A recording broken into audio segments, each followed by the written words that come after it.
नमस्कार दोस्तों।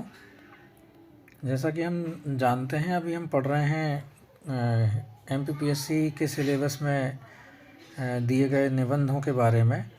उन्हीं में से एक निबंध है विद्यानिवास मिश्र जी के द्वारा लिखित मेरे राम का मुकुट भीग रहा है। मेरे राम का मुकुट भीग रहा है।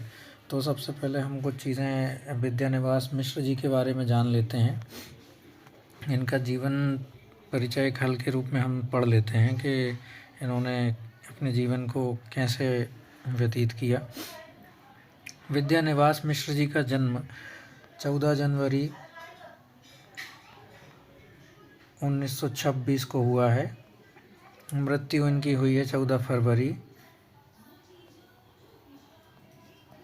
2005 में। इनका जो है भाषाई रूप से आप जब इनके निबंध पढ़ेंगे तो भाषाई रूप से इनका जो हाथ है, इनकी पकड़ है, बहुत अच्छी दिखाई देगी अपनी रचनाओं में, और इसीलिए ये बहुत विद्वान माने जाते हैं हिंदी साहित्य में। ये संस्कृत के विद्वान माने जाते हैं, हिंदी साहित्यकार रहे हैं, नवभारत टाइम्स के ये संपादक रहे हैं। हो सकता है ये सवाल आ सकता है कभी, अगर पीएससी या कोई अन्य चीज़ें मतलब अलग तरीके से प्रश्न बनाना चाहे तो नवभारत टाइम्स में से इनमें से कौन लेखक संपादक रहा है, ये भी पूछ सकते हैं। 1999 में भारत सरकार के साहित्य और शिक्षा के क्षेत्र में इन्हें पद्म भूषण मिला है मित्रों। ये तो बहुत इम्पोर्टेंट है। पद्म भूषण मिला है 1999 में इनको। और देखा जाए तो और जब इनको पद्म भूषण मिल ही गया है तो जो भारत रत्न है, उसके बाद में पद्म भूषण है, फिर पद्म भूषण है, फिर पद्मश्री है, ऐसे पुरस्कार मिलते हैं। तो ये तीसरे नंबर का इनको हाईएस्ट सिविलियन अवार्ड मिल चुका है। तो आप समझ ही सकते हैं कि इन्होंने कितना अच्छा साहित्य रचा है अपने जीवन में। और ललित निबंध परंपरा में ये आचार्य हजारी प्रसाद द्विवेदी और कुबेर नाथ राय के साथ मिलकर त्रयी रचते हैं। पंडित हजारी प्रसाद द्विवेदी के बाद अगर कोई हिंदी साहित्यकार ललित निबंधों को वांछित ऊंचाइयों पर ले गया तो हिंदी जगत में डॉक्टर विद्यानिवास मिश्र जी का ही उल्लेख होता है। विद्यानिवास मिश्र जी उत्तर प्रदेश के गोरखपुर ज़िले में रहने वाले थे। वाराणसी और गोरखपुर में शिक्षा प्राप्त की है। 1960-61 में पाणिनि की व्याकरण पर डॉक्टरेट की उपाधि भी इन्होंने अर्जित की है। और भी बहुत सारी चीज़ें हैं, अब इनकी रचनाओं पे बात कर सकते हैं। विद्यानिवास मिश्र की हिंदी और अंग्रेजी में 2 दर्जन से अधिक पुस्तकें हैं, मतलब 24-25 किताबें इन्होंने लिखी हैं। तो आप समझ ही सकते हैं। महाभारत का काव्यार्थ, भारतीय भाषा दर्शन की पीठिका इसमें से प्रमुख हैं। महाभारत का काव्यार्थ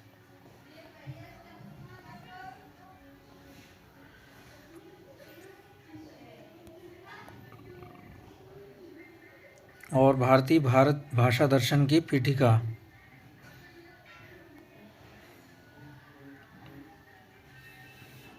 ललित निबंधों में इन्होंने तुम चंदन हम पानी 1957 में लिखा, इसका वर्ष भी याद रख लीजिएगा। बसंत आ गया पर कोई उत्कंठा नहीं 1972। और शोध ग्रंथों में हिंदी की शब्द संपदा भी इन्होंने लिखी है।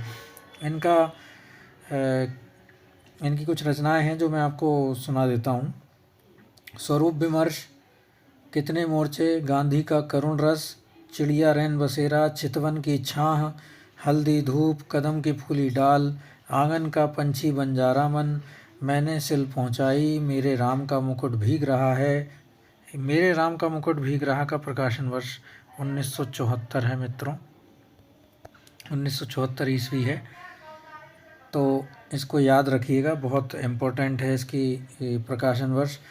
परंपरा बंधन नहीं, कटीले तारों के आर पार, अग्निरथ, लागो रंग हरो, तुलसीदास भक्ति प्रबंध का नया उत्कर्ष, थोड़ी सी जगह दें, फागुन दुई दिना, बसंत आ गया पर कोई उत्कंठा नहीं, भारतीय संस्कृति के आधार, भ्रमरानंद का पचड़ा, रहीमन पानी राखिए, राधा माधव रंग रंगी, लोक और लोक का स्वर, वाचिक कविता अवधी, वाचिक कविता भोजपुरी, व्यक्ति व्यंजना, सपने कहाँ गए, साहित्य के सरोकार, हिंदी साहित्य का पुनरावलोकन, हिंदी और हम, आज के हिंदी कवि अज्ञेय। इतनी रचनाएं हैं मित्रों। इनको याद करने के लिए आप, ये मैंने आपको स्पष्ट रूप से बता रहा हूँ कि ये इनकी जानकारी आप विकिपीडिया से जानकारी ले सकते हैं। बहुत आसान है इसको सर्च करना। अब हम इसके आगे बढ़ेंगे। यहाँ पर हम मेरे राम का मुकुट भीग रहा है पढ़ेंगे। महीनों से मन बेहद बेहद उदास है। उदासी की कोई खास वजह नहीं, कुछ तबीयत ढीली, कुछ आसपास के तनाव और कुछ उनसे टूटने का डर, खुले आकाश के नीचे भी खुलकर सांस लेने की जगह की कमी। जिस काम में लगकर मुक्ति पाना चाहता हूँ उस काम में हजार बाधाएं कुल ले देकर उदासी के लिए इतनी बड़ी चीज़ नहीं बनती। फिर भी रात रात नींद नहीं आती। दिन ऐसे बीतते हैं जैसे भूतों के सपनों की एक रील पर दूसरी रील चढ़ा दी गई हो और भूतों की आकृतियाँ और डरावनी हो गई हों। इसीलिए कभी कभी तो बड़ी से बड़ी परेशानी करने वाली बात हो जाती है और कुछ भी परेशानी नहीं होती। उल्टे ऐसा लगता है जो हुआ एक सहज क्रम में हुआ, ना होना ही कुछ अटपटा होता।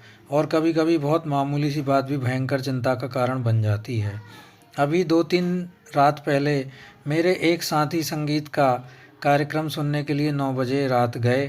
साथ में जाने के लिए मेरे एक चिरंजीव ने और मेरी एक मेहमान महानगरीय वातावरण में पली कन्या ने अनुमति मांगी। अर्थात इनके एक बालक हैं और इनकी बालिका हैं, उन्होंने अनुमति मांगी। शहरों की आजकल की असुरक्षित स्थिति का ध्यान करके इन दोनों को जाने तो नहीं देना चाहता था, पर लड़कों का मन भी तो रखना होता है। कह दिया 1-1.5 घंटे सुनकर चले आना। रात के 12 बजे लोग नहीं लौटे। गृहिणी बहुत उद्विग्न हुई, झल्लाई, साथ में गए मित्र पर नाराज होने के लिए संकल्प बोलने लगीं। इतने में जोर की बारिश आ गई। छत से बिस्तर समेटकर कमरे में आया। गृहिणी को समझाया बारिश थमेगी आ जाएंगे। संगीत में मन लग जाता है तो उठने की तबीयत नहीं होती। तुम सो, ऐसे बच्चे नहीं हैं। पत्नी किसी तरह शांत होकर सो गई, पर मैं खुला गया। बारिश निकल गई, ये लोग नहीं आए। बरामदे में कुर्सी लगाकर राह जोहने लगा। दूर कोई भी आहट होती तो उदग्र होकर फाटक की ओर देखने लगता। रह रहकर बिजली चमक जाती थी और सड़क दिख जाती थी, पर सामने की सड़क पर कोई रिक्शा नहीं, कोई चिरई का पूत नहीं। एकाएक कई दिनों से मन में उमड़ती घुमड़ती पंक्तियां गूंज गईं।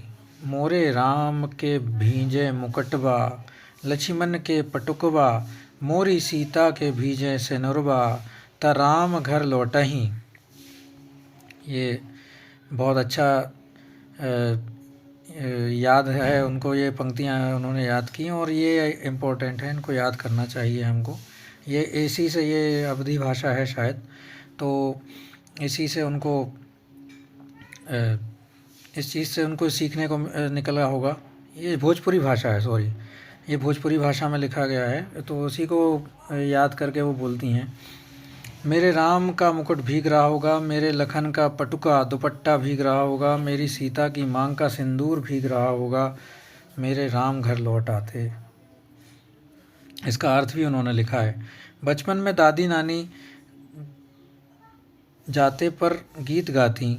मेरे घर से बाहर जाने पर, विदेश में रहने पर वे यही गीत बेवल होकर गाती और लौटने पर कहती, मेरे लाल को कैसा वनवास मिला था। जब मुझे दादी नानी की साकुलता पर हंसी भी आती, गीत का स्वर बड़ा मीठा लगता। हाँ, तब उसका दर्द नहीं छूता, पर इस प्रतीक्षा में एकाएक उसका दर्द उस ढलती रात में उभर आया और सोचने लगा। किस प्रकार की प्रतीक्षा? अपने बच्चों की प्रतीक्षा कर रहे थे वो। इस प्रतीक्षा में एकाएक उसका दर्द उस ढलती रात में उभर आया और सोचने लगा, आने वाली पीढ़ी पिछली पीढ़ी की ममता की पीड़ा नहीं समझ पाती। और पिछली पीढ़ी अपनी संतान के संभावित संकट की कल्पना मात्र से उद्विग्न हो जाती है। मन में यह प्रतीति ही नहीं होती कि अब संतान समर्थ है बड़ा से बड़ा संकट झेल लेगी। बार बार मन को समझाने की कोशिश करता। लड़की दिल्ली विश्वविद्यालय में एक कॉलेज में पढ़ाती है। लड़का संकट बोध की कविता लिखता है, पर लड़की का ख्याल आते ही दुश्चिंता होती। गली में जाने कैसे तत्व रहते हैं, लौटते समय कहीं कुछ हो ना गया हो और अपने भीतर अनायास अपराधी होने का भाव जाग जाता। मुझे रोकना चाहिए था या कोई व्यवस्था करनी चाहिए थी। पराई लड़की और लड़की तो हर एक पराई होती है। धोबी की मुटरी की तरह घाट पर खुले आकाश में कितने दिन फहराएगी। अंत में उसे गृहिणी बनने जाना ही है। घर आई कहीं कुछ हो ना जाए। मन फिर घूम गया कौशल्या की ओर, लाखों करोड़ों कौशल्याओं की ओर, और लाखों करोड़ों कौशल्याओं के द्वारा मुखरित एक अनाम अरूप कौशल्या की ओर। इन सबके राम वन में निर्वासित हैं, पर क्या बात है कि मुकुट अभी भी उनके माथे पर बंधा है और उसी के भीगने की इतनी चिंता है। क्या बात है कि आज भी काशी में रामलीला आरंभ होने के पूर्व एक निश्चित मुहूर्त में मुकुट की ही पूजा सबसे पहले की जाती है। क्या बात है कि तुलसीदास ने कानन को सत अवधनामा कहा है। ये इम्पोर्टेंट है। प्रश्न बन सकता है कि आचार्य विद्यानिवास मिश्र के अनुसार तुलसीदास ने कानन को क्या कहा है या सत अवधनामा किसे कहा है, और चित्रकूट में ही पहुंचने पर उन्हें कली की कुटिल कुचाल दिख पड़ी। ये भी पूछा जा सकता है। क्या बात है कि आज भी वनवासी धनुर्धर राम ही लोकमानस के राजा राम बने हुए हैं। कहीं ना कहीं इन सब के बीच एक संगति होनी चाहिए। अभिषेक की बात चली, मन में अभिषेक हो गया और मन में राम के साथ राम का मुकुट प्रतिष्ठित हो गया। मन में प्रतिष्ठित हुआ, इसलिए राम ने राजकीय वेश में उतारा, राजकीय रथ से उतरे, राजकीय भोग का परिहार किया। पर मुकुट तो लोगों के मन में था, कौशल्या के मात्र स्नेह में था। वह कैसे उतरता? वह मस्तक पर विराजमान रहा और राम भीगे तो भीगे, मुकुट न भीगने पाए, इसकी चिंता बनी रही। राजा राम के साथ उनके अंगरक्षक लक्ष्मण का कमरबंद दुपट्टा भी प्रहरी की जागरूकता का उपलक्षण न भीगने पाए और अखंड सौभाग्यवती सीता की मांग का सिंदूर न भीगने पाए। सीता भले ही भीग जाएं, राम तो वन से लौट आए। ये ऊपर जो पंक्ति है, सौभाग्यवती सीता का मांग का सिंदूर न भीगने पाए, सीता भले ही भीग जाएं, ये बहुत इम्पोर्टेंट है। इसका अर्थ आप समझ सकते हैं कि अपने सौभाग्य को, उनके सौभाग्य को ज़्यादा महत्वपूर्ण देखा गया है, महत्वपूर्ण रूप में देखा गया है, ना कि उनको। राम के तो वन से लौट आए, सीता को लक्ष्मण फिर निर्वासित कर आए, पर लोकमानस में राम की वन यात्रा अभी नहीं रुकी। मुकुट, दुपट्टे और सिंदूर के भीगने की आशंका अभी भी साल रही है। कितनी अयोध्याएं बसीं, उजड़ी, पर निर्वासित राम की असली राजधानी, जंगल का रास्ता, अपने कांटों, कुशों, कंकड़ों, पत्थरों की वैसी ही ताज़ा चुभन लिए हुए बरकरार है, क्योंकि जिनका आसरा साधारण गंवार आदमी भी लगा सकता है, वो राम तो सदा निर्वासित ही रहेंगे। और उनके राजपाट को संभालने वाले भरत अयोध्या के समीप रहते हुए भी उनसे भी अधिक निर्वासित रहेंगे। निर्वासित ही नहीं, बल्कि एक काल कोठरी में बंद जिला वतनी की तरह दिन बिताएंगे। सोचते सोचते लगा कि इस देश की ही नहीं, पूरे विश्व की एक कौशल्या है जो हर बारिश में बिसूर रही है। ये याद करने योग्य है। मोरे राम के भीजे मुकुटबा। मेरी संतान ऐश्वर्य की अधिकारिणी संतान वन में घूम रही है, उसका मुकुट ऐसा, उसका ऐश्वर्य भीग रहा है। मेरे राम कब घर लौटेंगे? मेरे राम के सेवक का दुपट्टा भीग रहा है, लक्ष्मण जी का। पहरुए का कमरबंद भीग रहा है, उसका जागरण भीग रहा है। मेरे राम की सहचारिणी सीता का सिंदूर भीग रहा है, उसका अखंड सौभाग्य भीग रहा है। मैं कैसे धीरज धरूं? मनुष्य यहाँ पर मित्रों, जो कौशल्या हैं, उनके ममत्व एवं मानसिक स्थिति का प्रस्तुतिकरण किया गया है, कितना अच्छा चित्रण किया है कि किसी और कौशल्या ही क्यों, एक कौशल्या के समान कई माएँ इस दुनिया में, इस देश में जब उनके पुत्र दूर जाते हैं उनसे तो यही सोचती हैं कि वो कैसे होंगे, किस परिस्थिति में होंगे, परेशान होंगे, कैसे होंगे, ये सब चीज़ें। मनुष्य की इस सनातन नियति से एकदम आतंकित हो उठा ऐश्वर्य और निर्वासन दोनों साथ साथ चलते हैं। जिसे ऐश्वर्य सौंपा जाने को है उसको निर्वासन पहले से वदा है। ये भी इम्पोर्टेंट लाइन है। जिन लोगों के बीच रहता हूँ वे सभी मंगल नाना के नाती हैं, वे सभी मंगल नाना के नाती हैं। वे मद मंगल में ही रहना चाहते हैं। जैसे मेरे जैसे आदमी को वे निराशावादी समझकर बिरादरी से बाहर ही रखते हैं। डर लगता रहता है कि कहीं उड़कर उन्हें भी दुख न लग जाए। पर मैं अशेष मंगलाकांक्षाओं के पीछे झांकती हुई दुनिवार शंका को आँखों में झांकता हूँ तो मंगल का सारा उत्साह फीका पड़ जाता है और बंधन बार ना दिखकर बटोरी हुई रस्सी की शक्ल में कुंडली मारे नागिन दिखती है। मंगल घट आंधाई हुई अधफूटी गगरी दिखता है। उत्सव की रोशनी का तामझाव धुओं की गांठों का अंबार दिखता है और मंगल वाद्य डेरा उखाड़ने वाले अंतिम कारबरदार की उसास में बजकर एक बारगी बंद हो जाता है। लागती अवध भयाभय भारी, मानो हूँ काल राति अंधियारी। घोर जंतु समपुर नर नारी, डर पहीं एक निहारी। घर मसान परिजन जनुभूता, सुत हित मीत मनहु जमदूता। बाघन बिटप बेली को मिलाई, सरित सरोवर देखी न जाहीं। कैसे मंगलमय प्रभात की कल्पना थी और कैसी अंधेरी काल रात्रि आ गई है। एक दूसरे को देखने से डर लगता है।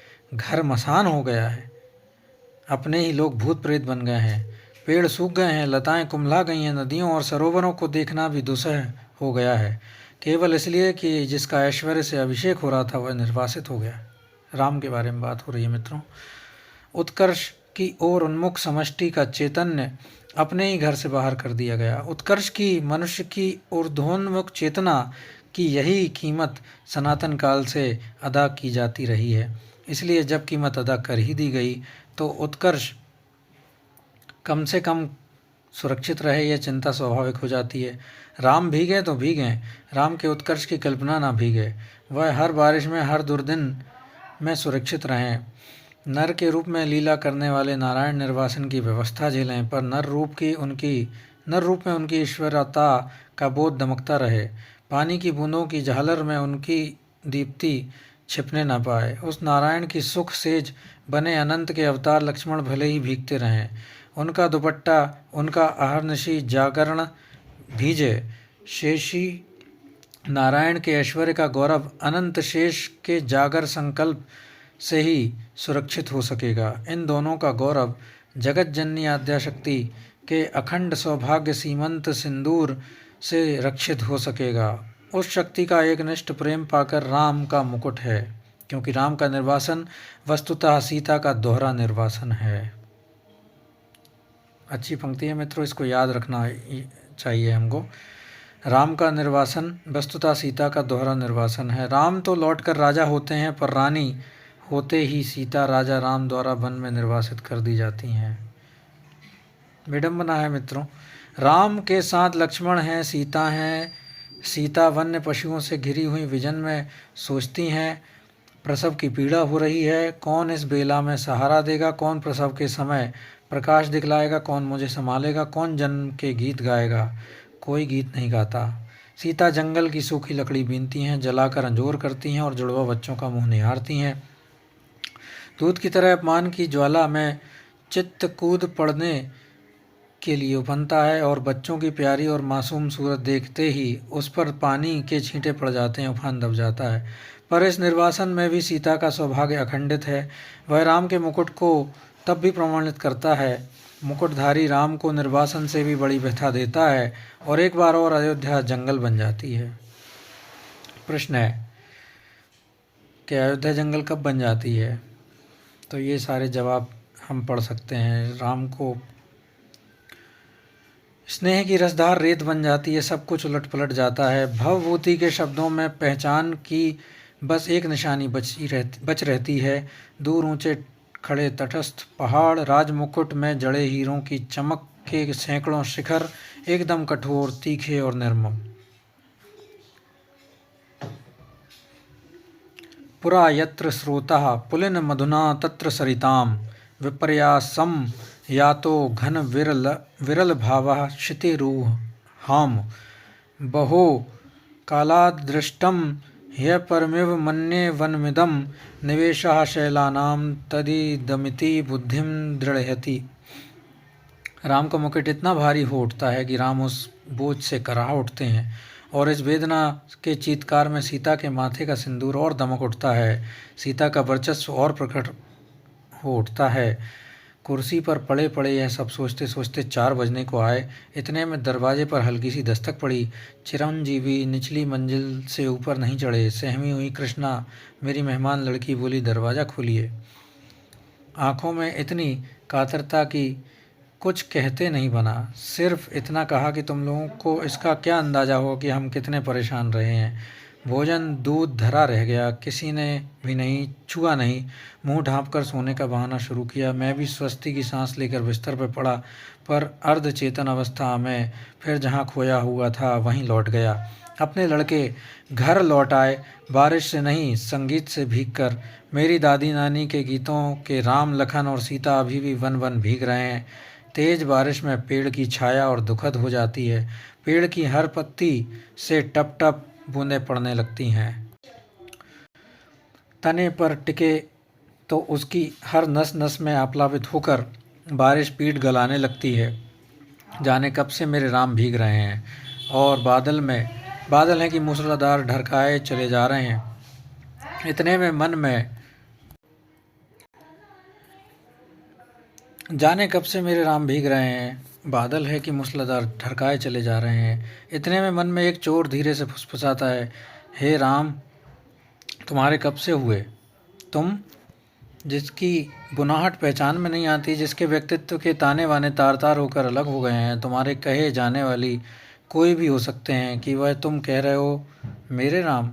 और चोर की बात सच लगती है। मन कितना बटा हुआ है, मनचाही और अनचाही दोनों तरह की 1000 चीज़ों में।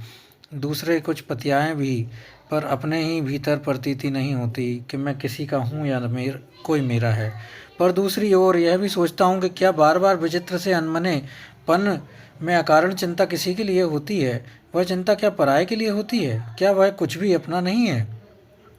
फिर इस अनमनेपन में ही क्या राम अपनाने के लिए हाथ नहीं बढ़ाते आए हैं?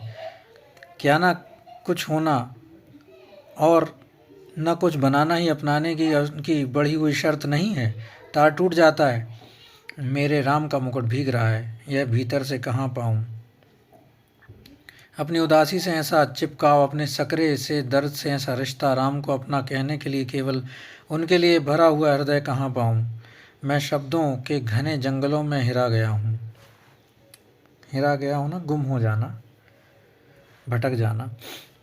जानता हूँ इन्हीं जंगलों के आसपास किसी टेकड़ी पर राम की पर्णकुटी है, पर इन उलझाने वाले शब्दों के अलावा मेरे पास कोई राह नहीं। शायद सामने उपस्थित अपने ही मनोराज्य के युवराज, अपने बचे खुचे स्नेह के पात्र, अपने भविष्यत के संकट की चिंता में राम के निर्वासन का जो ध्यान आ जाता है, उनसे भी अधिक एक बिजली के से जगमगाते शहर में एक पढ़ी लिखी चंद दिनों की मेहमान लड़की के एक रात कुछ देर से लौटने पर कारण चिंता हो जाती है। उसमें सीता का ख्याल आ जाता है। वह राम के मुकुट या सीता के सिंदूर के भीगने की आशंका से जोड़े ना जोड़े आज की दरिद्र अर्थहीन उदासी को कुछ ऐसा अर्थ नहीं दे देता जिससे जिंदगी ऊप से कुछ उबर सके। और इतने में पूरब से हल्की उजास आती है और शहर के शोर भरे बियाबान में चक्की के स्वर के साथ चढ़ती उतरती जंतसार गिरती हल्की सी सिहरन पैदा कर जाती है। मोरे राम के भीजे मुकुटबा। और अमचूर की तरह विश्वविद्यालयी जीवन की नीरसता में सूखा मन कुछ जरूर ऊपरी सतह पर ही सही भीगता नहीं, तो कुछ नम तो हो ही जाता है। और महीनों की उमड़ी घुमड़ी उदासी बरसने बरसने को आ जाती है। बरस ना पाए यह अलग बात है, कुछ भीतर भाप हो तब न बरसे, पर बरसने का यह भाव जिस ओर से आ रहा है उधर राह होनी चाहिए। इतनी असंख्य कौशल्याओं के कंठ में बसी हुई जो एक अरूप ध्वनिमयी कौशल्या है, अपनी सृष्टि के संकट में उत्कर्ष के लिए आकुल, उस कौशल्या की ओर, उस मानवीय संवेदना की ओर ही कहीं राह है घास के नीचे दबी हुई। पर उस घास की महिमा अपरंपार है। उसे तो आज वन्य पशुओं का राजकीय संरक्षित क्षेत्र बनाया जा रहा है। नीचे ढकी हुई राह तो सैलानियों के घूमने के लिए, वन्य पशुओं के प्रदर्शन के लिए, फोटो खींचने वालों की चमकती छवि यात्राओं के लिए बहुत ही रमणीक स्थली बनाई जा रही है। उस राह पर तुलसी और उनके मानस के नाम पर बड़े बड़े तमाशे होंगे, फुलझड़ियाँ दगेंगी, सैर सपाटे होंगे, पर वह राह ढकी ही रह जाएगी। केवल चक्की का स्वर, श्रम का स्वर, ढलती राह में, भीगती रात में अनसोए वात्सल्य का स्वर राह तलाशता रहेगा। किस ओर राम मुड़े होंगे बारिश से बचने के लिए, किस ओर बता दो सखी।